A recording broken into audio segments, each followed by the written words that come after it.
Hello out there, YouTube. This is Kurt from Fermentation Adventures. I wanted to take a few minutes and talk about the new Brewtech SVBS system, single vessel brew system, which is new all-in-one.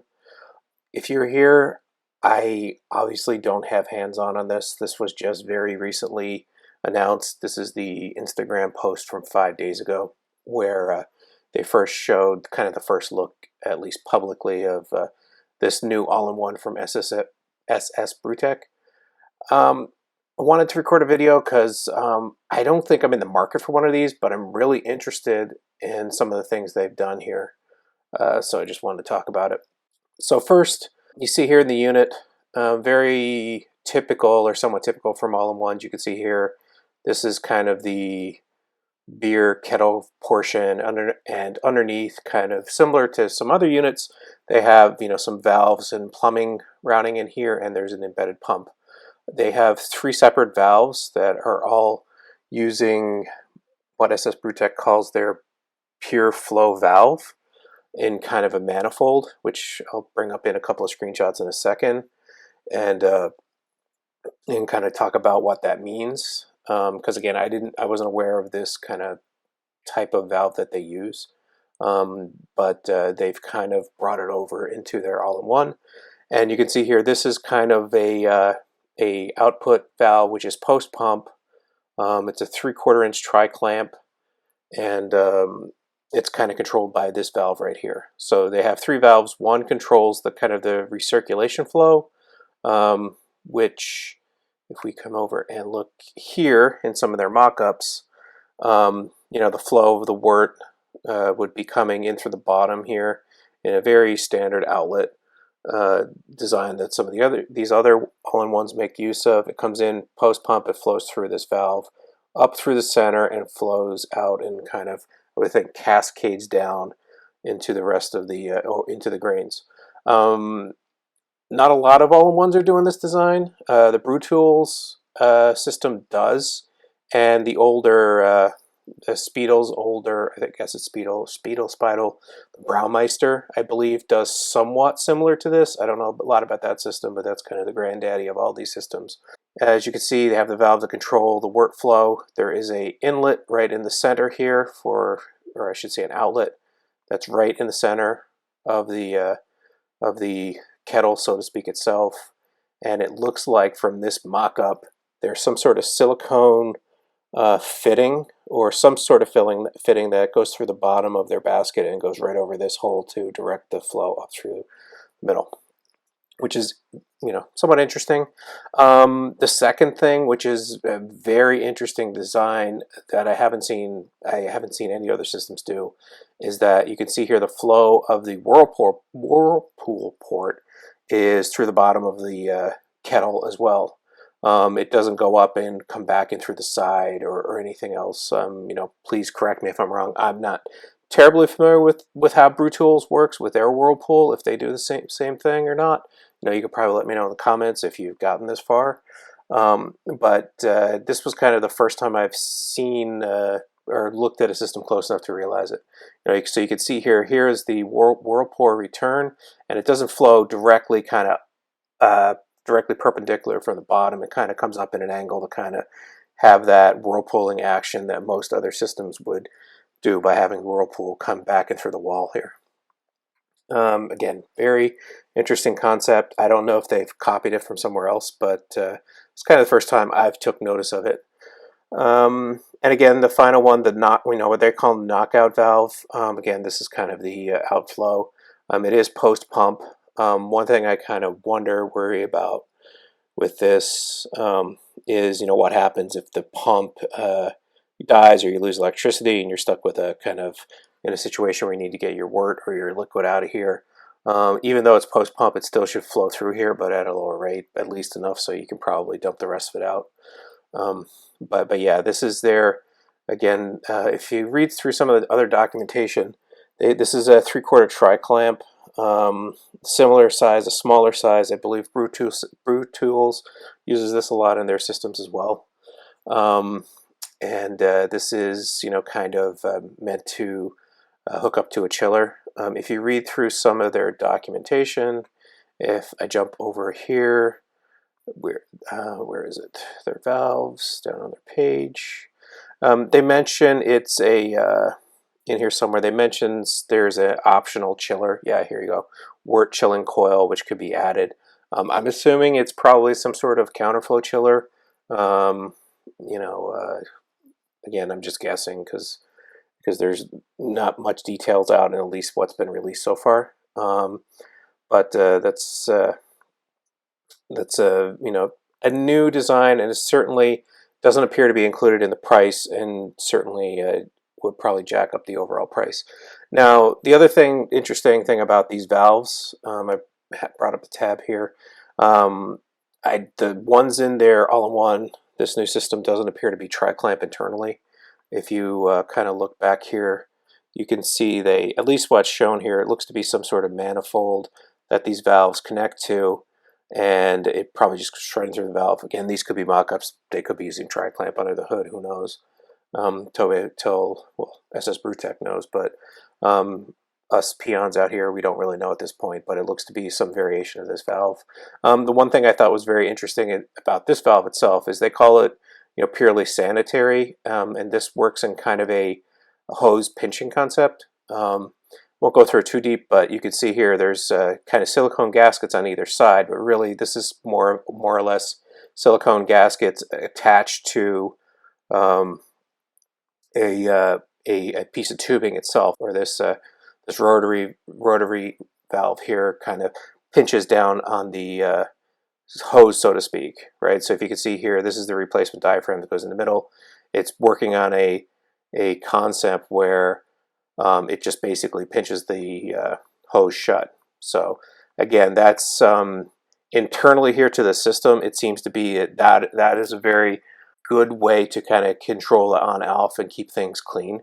They do make a point to talk about how these valves and this internal piping, it needs to be cleaning would be kept to a minimum, because if you've done anything with, say, a ball valve or something, if that was what was in the internals here, ball valves get nasty, and they're not, you know, sanitary, and, you know, liquid and wort get in between the gaskets and the ball, and it's just nasty. So this is a pretty interesting design. Pricey stuff here, but for the overall system, but we can debate whether you get what you pay for applies here. The other interesting thing that they have here, looks like, based on this mock-up, the element itself is kind of internal, touching the wort, at least the way it looks in this mock-up and some of the other pictures I've seen. Not to say that 100% that that's the case, but that's what it certainly looks like.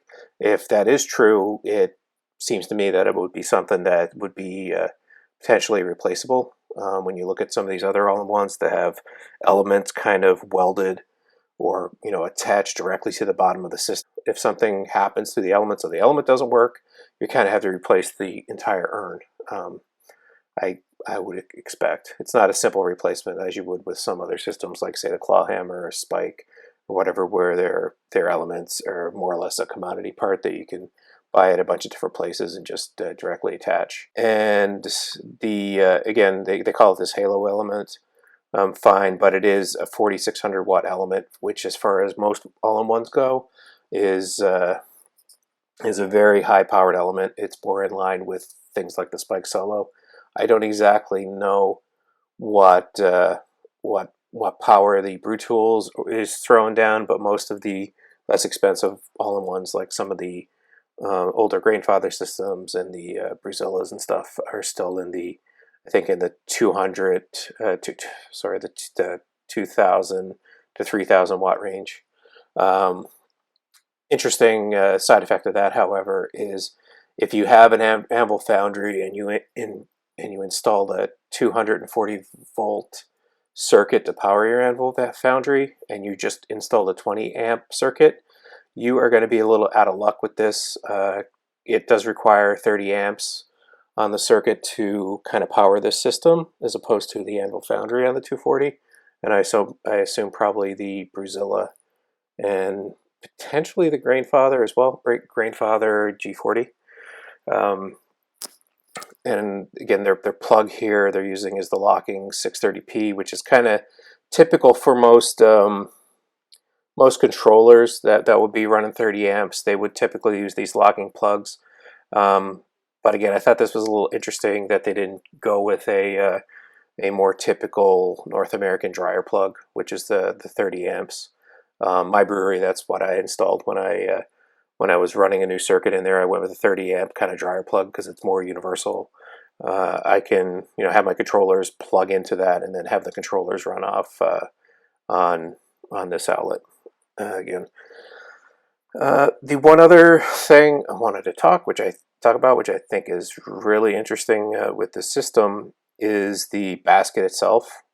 They seem to be straddling the line here between the claw hammer kind of screened basket design, which is kind of a wire mesh type design, which a lot of kind of hop splatters use, and what the other all-in-ones which is typically solid stainless steel with some sort of stamped holes or grooves or something cut in it. There's a bunch of different designs.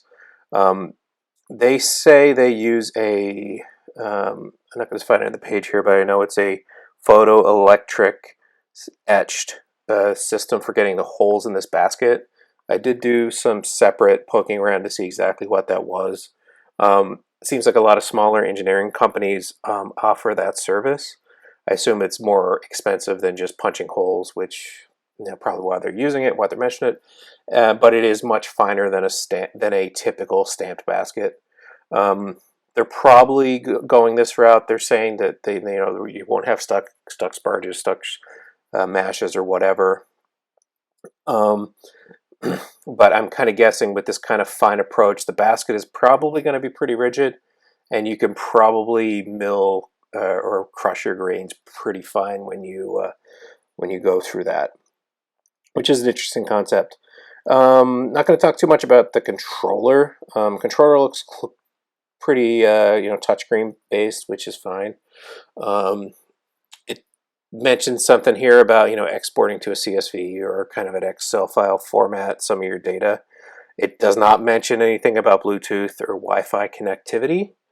At least not that I can see. I would think if it was something that they supported, like Wi-Fi connectivity, like Grainfather does, that would be the first thing they mention. I think that's kind of the overview of the features that we're talking about here. Who are the homebrewers, the consumers that SSO Brewtech are going after with this system? Based on what they threw out there, it looks like that the initial price they gave is $1,300. Looks like that's without a chiller. Looks like that's without kind of Wi-Fi connectivity, right? But they are going after a high end with this system, obviously. This is not meant, it doesn't seem like it's meant to compete with the Anvils and the Brewzillas and the other things. Even if you look at something like the Brewzilla Gen 4, which is kind of coming out on the market right now, that is coming in at a much lower price point than this system is. This system, I think there's I'm sure SS Brewtech would tell you there's a lot of value in that price, even though it is a hefty price point, between the values and the basket and some of the other neat designs and in the long run, but it is coming at an expensive price point. All of SS Brewtech stuff is they're not playing in the value entry level bargain basement equipment. They're kind of, as far as homebrewing equipment goes, they're on the more higher end. I think the system's probably going to coming in kind of competing with the Brew Tools, the smaller Brew Tool system, and kind of the Grainfather G40, the newer Grainfather system that came out more recently. This is more expensive than the kind of granddaddy Grainfather G30, as they're calling it now.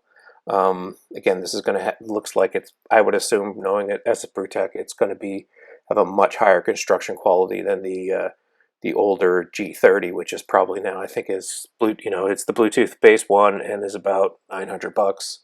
And I would argue, if you were going to buy the older system and make it kind of compete functionally with this thing, other than the kind of the Bluetooth connectivity to the app and everything else, you would need to spend a lot more money to get you to that price point. You know what I'm saying? That gets you to poise point, gets you to that level of functionality this system would get you as far as just brewing your beer, other than the other bells and whistles and the automation type stuff. But this, I think this is very interesting. I'm in no way in the market for it. I have plenty of systems that would suit me just fine in comparison to this. For instance, spike solos and everything else. Oh, and the one last thing, I mentioned photo etching with the kind of the basket here. Some of the comments in here mentions a photo etched hop ring, which I assume is some sort of hop filter. I can't really tell from the screenshots and the images how that comes in and how that works out. I assume it could be as simple as a false bottom type thing or a partial false bottom. It obviously wouldn't be covering the whirlpool port or this recirculation port, but is kind of meant to keep hop debris out of your pump. So I think that's about it. If you stuck through for this, this is a single one-time recording of kind of stream of consciousness of what I think about this thing. I'm very excited about the innovation. There's been a lot of innovative new products that have come out for homebrewers over the last few years, and this looks to be a fine addition to that. So, in closing, thanks for watching. If you think there's any value in this, please like, subscribe. Please leave a comment of anything that I've said that you think is wrong or you have some insight to add. I don't think I'm going to be buying this system because I have plenty of stuff that suits me perfectly well. But I love just looking at homebrew equipment and kind of geeking out and thinking how all this stuff works. I'm a member of the Brewtubers online homebrew club. You can look us up at brewtubers.com. From there you get information about our Discord. You can join the Discord server and drop in and talk to us if you decide to join the club. There is a very reasonable fee to become a member and get full Discord access and come into all our meetings and fully partake in any experiments that the club might be running. We are sponsored. We're sponsored by Imperial Yeast, Beer and Wine Hobby, which is a online homebrew supply store, 5-Star Chemicals, Brewers Hardware, and Yakima Valley Hops. I thank all of these sponsors. They really help out the club. They've help us run our experiments. There is an experiment that is starting to percolate out to the YouTubes these days. These right now with some of the initial videos around a Yakima Valley hops hop products experiment that is out there. So if you again, check the Discord, just look up some of the other folks in our club and you'll start to see that great content as well. And I will thank you for your attention. Bye.